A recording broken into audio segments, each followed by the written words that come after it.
how to carve a pumpkin. You will need a pumpkin, a sharp knife, a crayon or marker, a large spoon or ice cream scooper, and a small candle, glow stick, or battery-operated light. Step 1. Choose a pumpkin that's large and smooth with a stem of at least 2 inches. If you plan to put a candle inside, choose a gourd that's at least 9 inches tall. Pumpkins with smaller stems rot quickly. Step 2. Draw a circle or hexagon on the top of the pumpkin an inch or 2 below the stem. Don't worry if it's not perfect, but make sure it's a little bigger than your fist. Step 3. Carve through the pattern with a sharp knife, which requires less force and is therefore safer. Angle your cut so the top of your circle is wider than the bottom, which will ensure that the top fits snugly in place. Step 4. Remove the top and clean out the pumpkin seeds and stringy membranes with the scooper.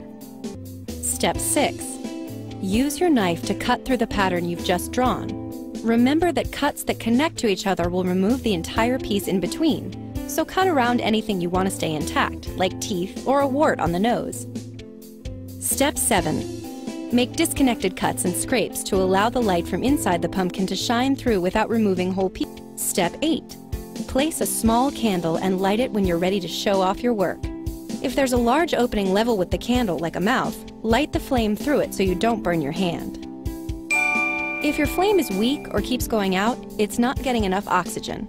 Cut a small opening in the top of the pumpkin hidden from sight behind the stem. Step 9.